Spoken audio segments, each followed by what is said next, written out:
손자병법 제2부 작전편. 오래 싸우면 반드시 무너진다. 지난번에 살펴본 시계편이 전쟁을 시작하기 전 먼저 승패 조건을 계산하는 이야기였다면, 이번 작전편은 전쟁이 시작된 뒤에 반드시 따라오는 비용과 소모의 문제를 다룹니다. 손자는 전쟁을 아름다운 영웅담으로 보지 않았습니다. 그는 전쟁을 숫자로 보았습니다. 하루에 얼마나 드는가? 얼마나 많은 사람이 지치는가? 얼마나 많은 식량이 사라지는가? 그리고 설령 이기더라도 그 승리를 감당할 수 있는가? 이것이 작전편의 출발점입니다. 첫 번째 이야기, 전쟁의 영수증. 열정만으로 움직이지 말라. 손자는 전쟁을 말하면서 가장 먼저 거대한 동원의 규모를 얘기합니다. 전차가 필요하고, 보급 수레가 필요하고, 갑옷 입은 병사가 필요하고, 수많은 말과 무기와 식량이 필요합니다. 전쟁은 장수가 칼을 뽑는 순간 시작되는 것이 아닙니다. 전쟁은 창고가 열리는 순간 시작됩니다. 곡식이 실려나가고, 말이 움직이고, 수레가 움직이고, 백성의 노동이 군대로 빨려 들어가는 순간 시작됩니다. 손자는 군대가 천리 밖으로 나가려면 군량을 보내야 한다고 말합니다. 그런데 군량을 보낸다는 것은 단순히 쌀 몇 가마니를 싣는 일이 아닙니다. 수레가 필요합니다. 그 수레를 끌 말이 필요합니다. 말을 먹일 풀과 곡식이 필요합니다. 수레를 지키는 사람도 필요합니다. 길을 가는 동안 또 먹어야 합니다. 그러니 전쟁의 진짜 비용은 전장에 도착하기 전부터 이미 시작됩니다. 손자는 이것을 하루에 천금이 드는 일이라고 표현했습니다. 매일매일 엄청난 돈이 모래처럼 사라지는 것입니다. 이 장면에서 우리는 손자의 냉정함을 보게 됩니다. 그는 전쟁을 명분으로 포장하지 않습니다. 나라를 위한 전쟁이란 말도, 정의로운 싸움이란 말도 그 안에 들어가는 비용을 지워주진 못합니다. 손자는 묻습니다. 이 싸움의 영수증을 보았는가? 그 싸움을 감당할 준비가 되어 있는가? 우리의 삶도 같습니다. 어떤 일을 시작할 때 우리는 보통 마음이 앞섭니다. 사업을 시작하겠다, 시험에 합격하겠다, 새로운 인생을 살겠다, 이번에는 반드시 해내겠다. 좋은 결심입니다. 하지만 손자라면 이렇게 물을 것입니다. 그 목표를 이루기 위해 하루에 몇 시간이 필요한가? 얼마의 돈이 들어가는가? 얼마나 오래 버틸 수 있는가? 그 과정에서 당신의 몸과 마음은 얼마나 소모되는가? 작전편의 첫 번째 가르침은 분명합니다. 열정만으로 움직이지 말라. 숫자와 비용을 보라. 시작하기 전에 그 시작이 요구하는 대가를 먼저 계산하라. 계산 없는 열정은 오래가지 못합니다. 계산 없는 결심은 쉽게 무너집니다.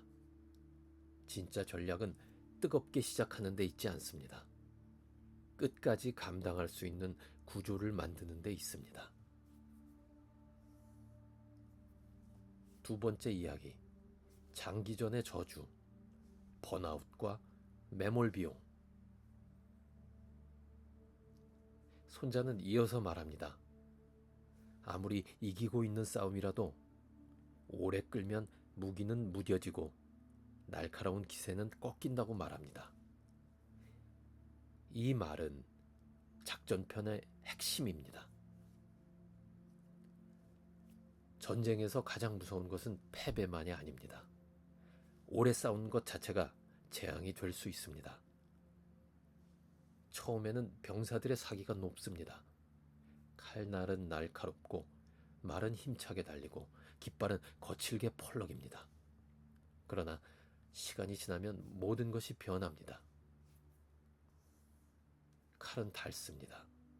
갑옷은 찢어집니다. 수레는 부서집니다. 말은 지칩니다. 병사들은 고향을 그리워합니다. 처음의 용기는 피로로 바뀌고 처음의 확신은 불안으로 바뀝니다. 전쟁이 길어질수록 적만 다치는 것이 아닙니다. 나도 함께 달아갑니다.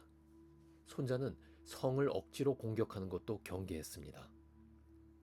견고한 성을 무리하게 공격하면 힘이 다한다고 말합니다. 이것은 단순한 군사 전술이 아닙니다.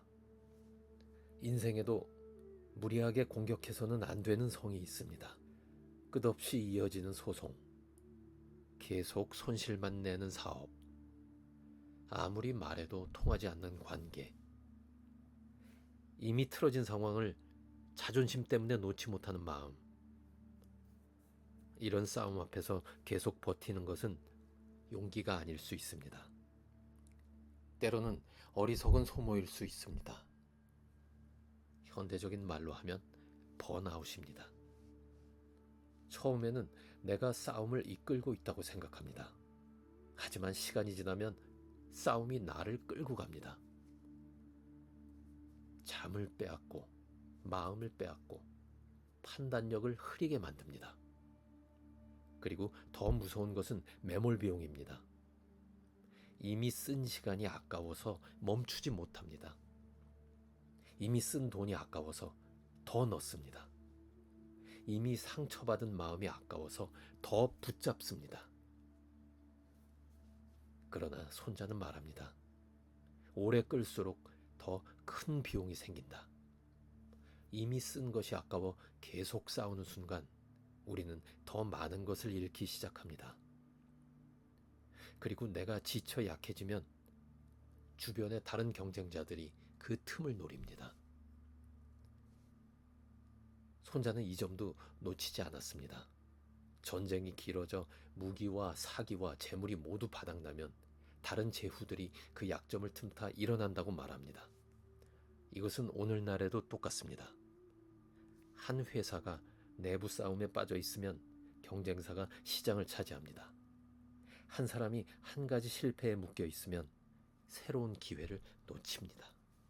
한 관계의 상처에 모든 마음을 써버리면 정작 지켜야 할 사람에게 줄 에너지가 남지 않습니다. 장기전의 저주는 단순히 오래 힘든 것이 아닙니다. 오래 싸우는 동안 나의 다른 가능성까지 함께 잃어버리는 것입니다. 세 번째 이야기, 졸 속의 미학, 완벽보다 타이밍. 손자는 매우 유명한 말을 남깁니다. 전쟁에서는 서툴더라도 빠르게 끝내는 경우는 보았지만 교묘하게 오래 끌어서 이뤄온 경우는 보지 못했다는 말입니다. 졸속. 여기서 말하는 졸속은 오늘날 우리가 흔히 말하는 엉성한 처리와는 다릅니다. 손자가 말하는 졸속은 조금 부족하더라도 타이밍을 놓치지 않고 빠르게 매듭짓는 지혜입니다. 반대로 교묘하게 오래 끄는 것은 위험합니다. 계획은 화려하고 말은 그럴듯하고 계산은 복잡하지만 정작 끝나지 않습니다. 끝나지 않는 싸움은 결국 모든 것을 먹어치웁니다. 손자는 완벽한 승리를 기다리다가 나라의 힘을 모두 써버리는 것을 경계했습니다. 100점짜리 승리를 만들겠다고 3년을 끄는 것보다 70점짜리 결과라도 석 달 안에 끝내는 것이 더 나을 때가 있습니다. 왜냐하면 시간도 비용이기 때문입니다. 우리는 자주 완벽이라는 이름으로 결정을 미룹니다. 완벽한 준비가 되면 시작하겠다. 완벽한 기회가 오면 움직이겠다. 완벽하게 이해하면 시험을 보겠다. 완벽한 제품이 완성되면 시장에 내놓겠다.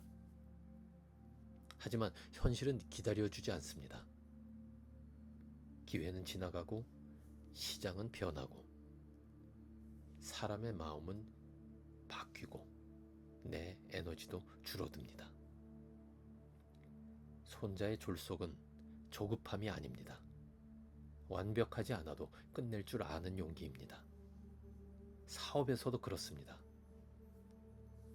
처음부터 완벽한 제품을 만들겠다고 시장에 내놓지 못하는 사람보다 부족해도 먼저 내놓고 고객의 반응을 보며 고치는 사람이 살아남습니다. 공부도 그렇습니다. 한 부분을 완벽하게 이해하겠다고 계속 붙잡는 사람보다 전체를 돌고 다시 돌아온 사람이 더 빨리 성장합니다.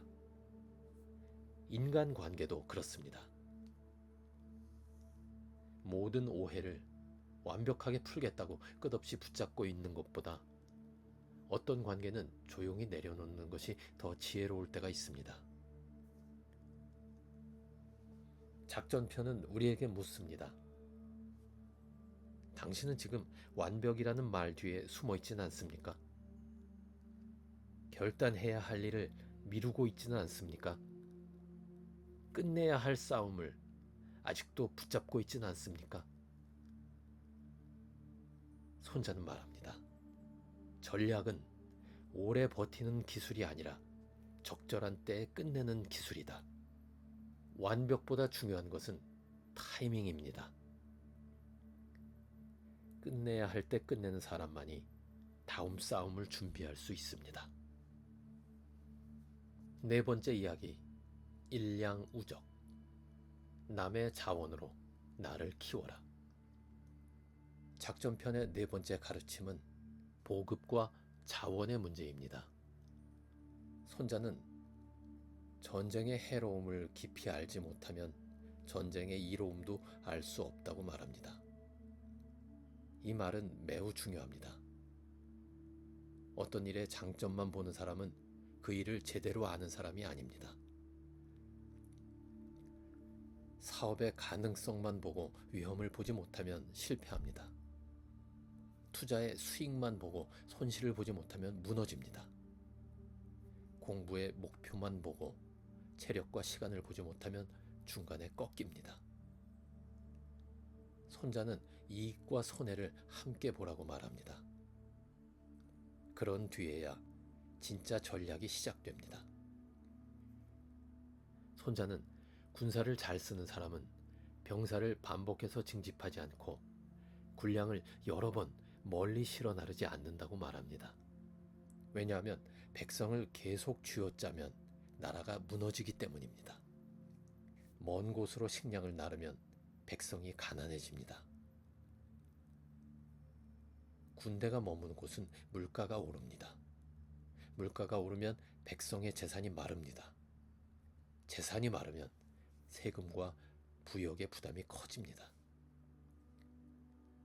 결국 전쟁터의 결정이 백성의 밥상 위로 내려옵니다. 그래서 손자는 지혜로운 장수는 현지의 자원을 활용한다고 말합니다. 적의 식량 한 줌은 본국에서 보내는 20줌과 같다고 했습니다. 그래서 손자는 지혜로운 장수는 현지의 자원을 활용한다고 말합니다. 왜 그럴까요? 멀리서 보급을 보내는 과정에서 너무 많은 비용이 들기 때문입니다. 쌀을 실은 수레가 움직이려면 말이 먹어야 합니다. 수레꾼도 먹어야 합니다. 길을 지키는 병사도 먹어야 합니다. 도착하기 전에 이미 많은 것이 사라집니다. 그래서 가까운 곳에서 얻는 하나가 먼 곳에서 가져오는 20개만큼 가치가 있을 수 있습니다.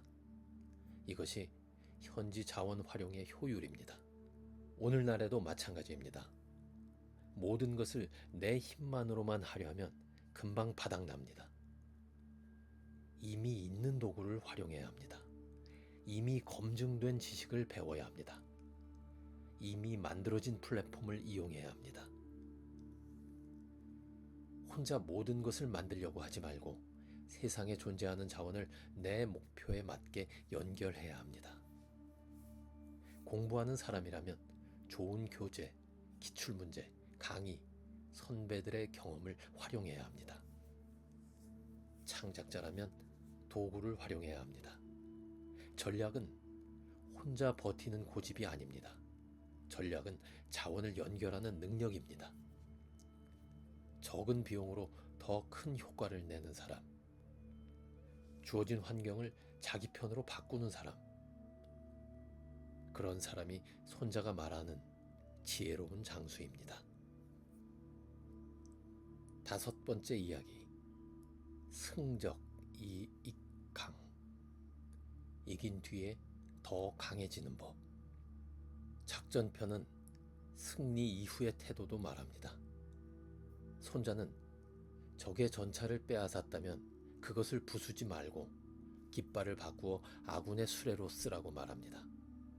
공을 세운 사람에게는 상을 주고 얻은 자원은 내 체계 안으로 흡수하라고 합니다. 이것이 바로 이긴 뒤에 더 강해지는 법입니다. 많은 사람은 이기는 순간 멈춥니다. 합격하면 끝났다고 생각합니다. 계약을 따내면 끝났다고 생각합니다. 경쟁에서 이기면 끝났다고 생각합니다. 하지만 손자는 거기서 멈추지 않습니다.